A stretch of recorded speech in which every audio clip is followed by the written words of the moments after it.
Is it on? Hello, can you hear me? Yeah. So, after Nitya's very deeply personal experience and a call to be the change that you want to see, which is what Gandhi's exhortations to all of us, I'm going to sort of keep it impersonal and talk about destroy to create. And I'm also very glad that you mentioned that I have 25 years of experience. Actually 31, but that's good for me. So you destroyed 6 years. All right, great. So let me just go through this. Yeah.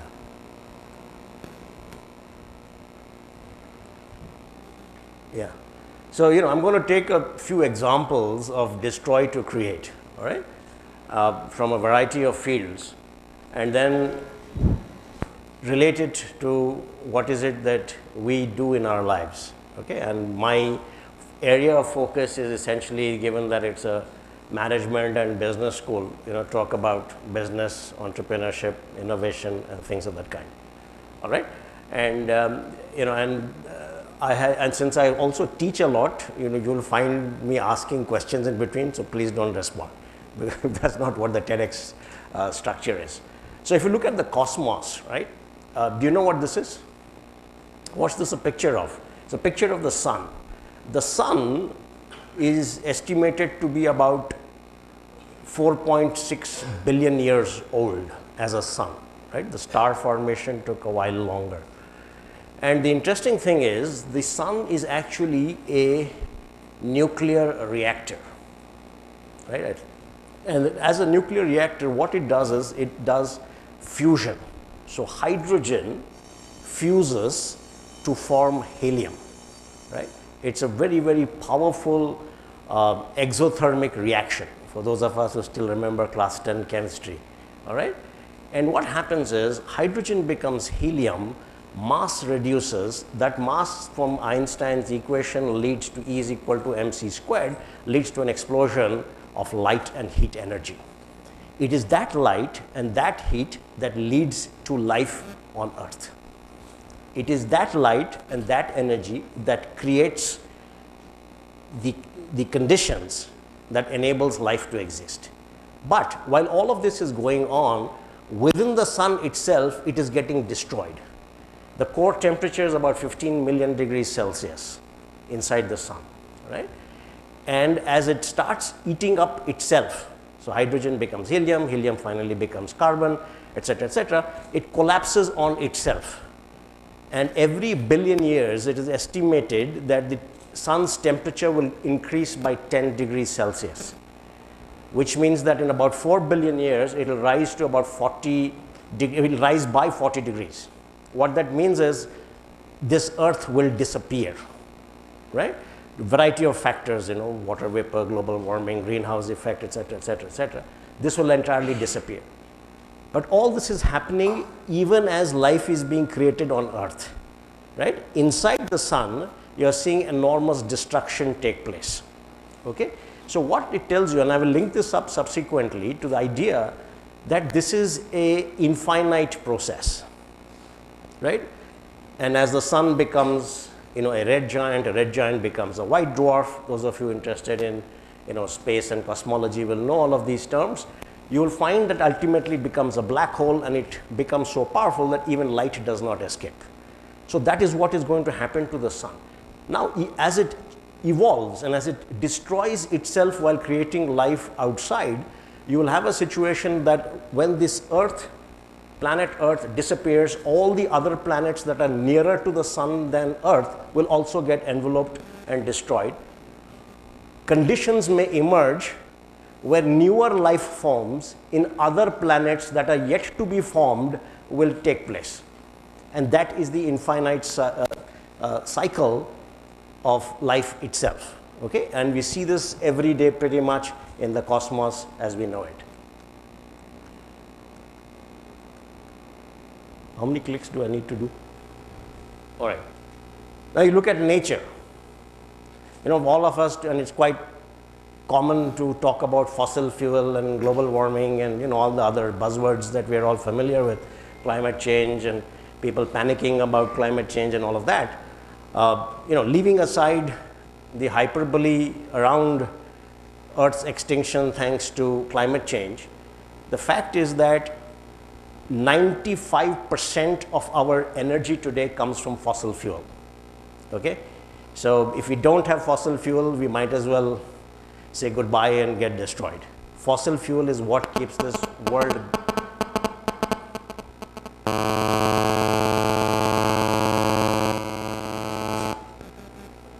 is what keeps this world moving. Okay?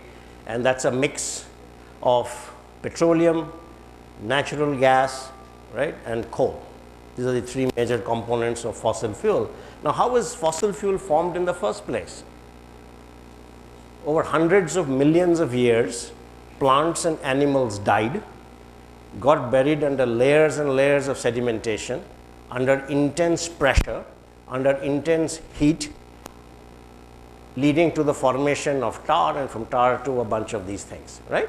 So, animals have died, plants have died, and over millions of years, we have found that fossil fuels have emerged, which essentially is now leading to the creation of life as we know it. There would not have been any human progress if these fuels didn't exist. All right? So, just keep thinking about it. In nature, you take a human body, which is the largest organ in the human body? It's the human skin. 16% of our body is covered by the skin. Every minute, 30 to 40,000 cells fall off. It is estimated that in a year, 3.6 kilograms of our skin cells fall off. Just imagine. What happens to those skin cells that fall off? It becomes food for the dust mite, the microscopic mites that live around us and are largely invisible to the human eye. They feed on the human skin cells. They survive. And because our skin cells die, newer skin emerges. Okay? And it's very, very common, it's very, very true of every aspect of the human body. And you'll see that, manifest itself in very many ways. And just like the sun, there comes a time when this entire process of destruction, creation, etc. within this reactor called the body, exactly like the sun, is going to eat itself up and get destroyed. Newer life forms will emerge. Okay? And again, so you'll see the same metaphor, the same template get expressed over and over again.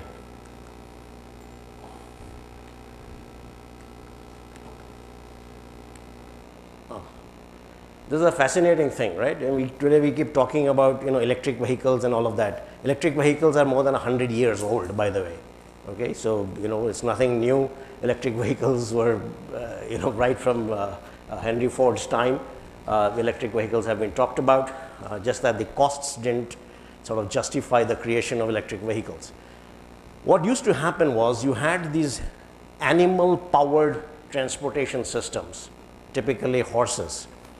And in New York City and London, etc., you had a situation where horses were the primary mode of transportation. Estimated somewhere between 150 to 200,000 horses were on New York City's roads, creating an enormous pool of manure, right? Both solid and liquid, which was quite undesirable. And given the temperatures, the weather conditions and all of that, it was a really horrendous situation. And you had about 10 to 15,000 horses die every year right on the tracks. And that was another mess, out of disease and old age and sheer working conditions and so on. And everybody sat down around the table in New York, London, etc., and said, hey, what do we need to do to deal with the problem of manure and to deal with this problem of horses? Nobody saw the automobile emerge. Okay? In about 15 years, from the time, all of this is from the late 1880s. So by the time the 20th century began, the automobile had made its appearance.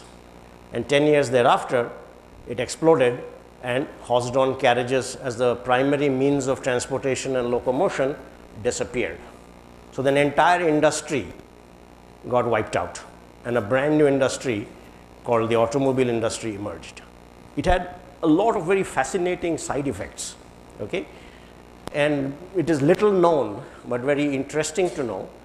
In 1929, there was this great crash of the stock exchange in New York, right? I mean, everybody talks about it as the great crash and so on. One of the interesting reasons for that was the advent of the automobile. You know why? Because as the automobile emerged and horses were no longer required, large hundreds and thousands of acres of agricultural land that was used to create feedstock for the horses were no longer required. So which means that all the farmers who were dependent on that suddenly lost incomes. They had borrowed heavily from local mortgage banks, SNBs, right? Savings and banking. They borrowed heavily to run these businesses of theirs. And you find therefore that they went into bankruptcy. The folks who lent to them also faced the problem. Essentially became a chain reaction. Net result that the stock market collapsed, and that is one of the predominant reasons for the stock market to experience that massive dip that it did. And therefore what happened? So you destroyed an entire way of life. You destroyed a lot of wealth from the stock market. A lot of people lost their lives voluntarily and involuntarily. A brand new industry emerged, which is the automobile industry, leading to unprecedented job creation, highly skilled technologies being deployed, etc., right? So that is what the process of all of this change actually entails.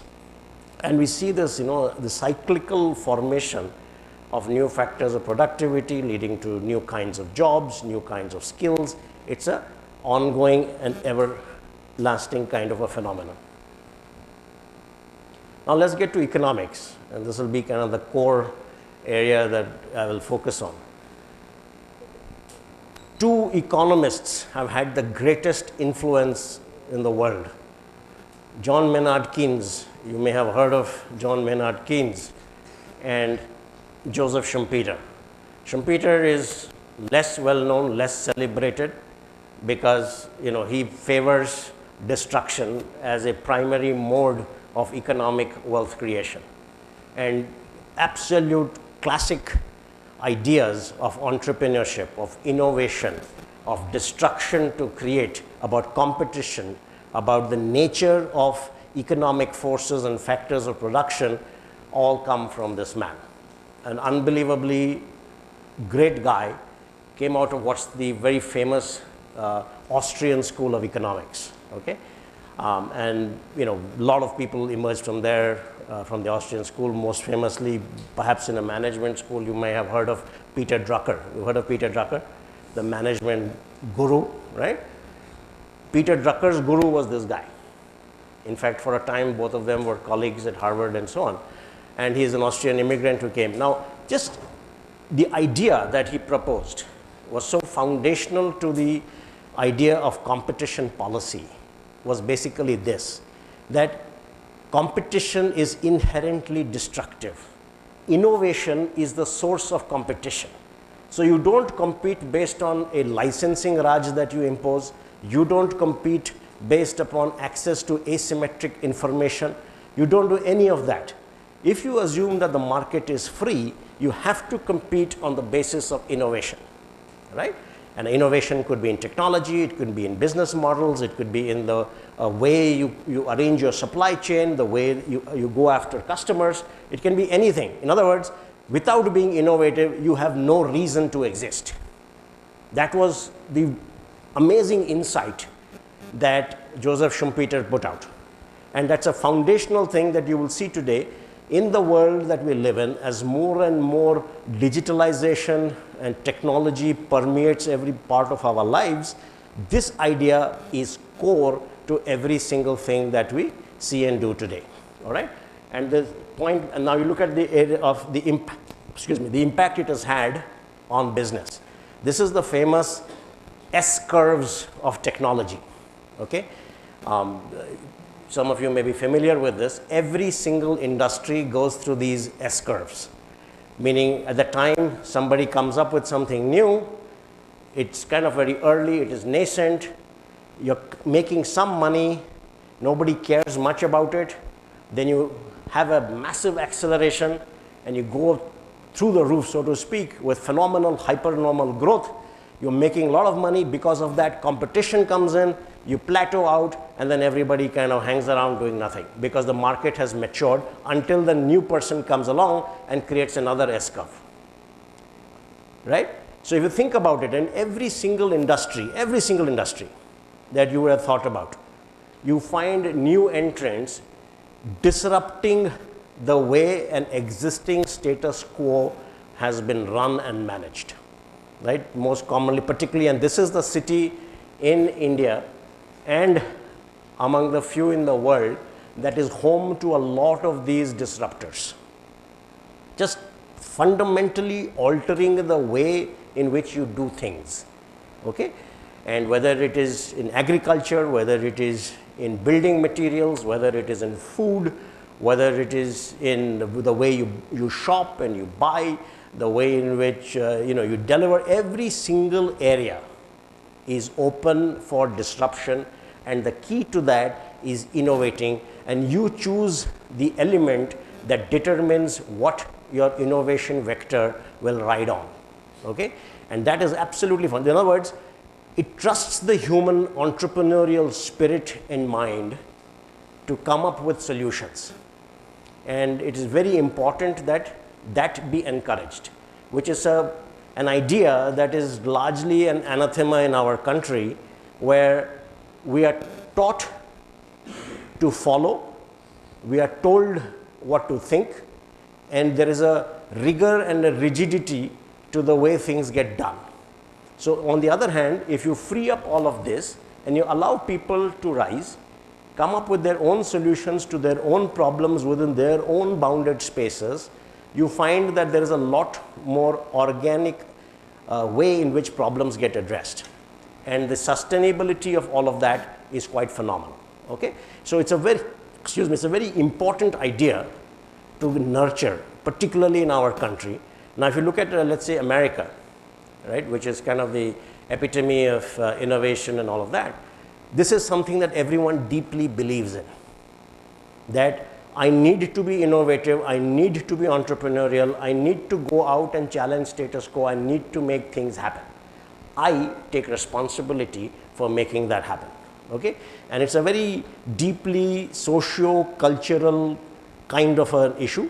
It's also a function of the system and the structures within which we operate, right? But there's no reason not to challenge any of the established or the dominant narrative structures that we all operate in.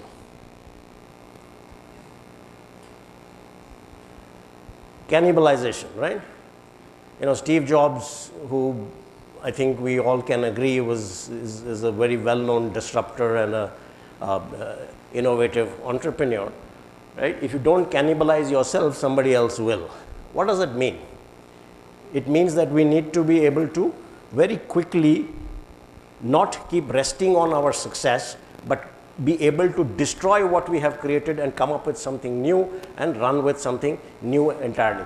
Look at the evolution of the phones, right? I mean, the cameras, right from the top left. Look at the nature of the phones that have evolved. And all of this is the classic example of what you see in a Steve Jobs type of environment, okay?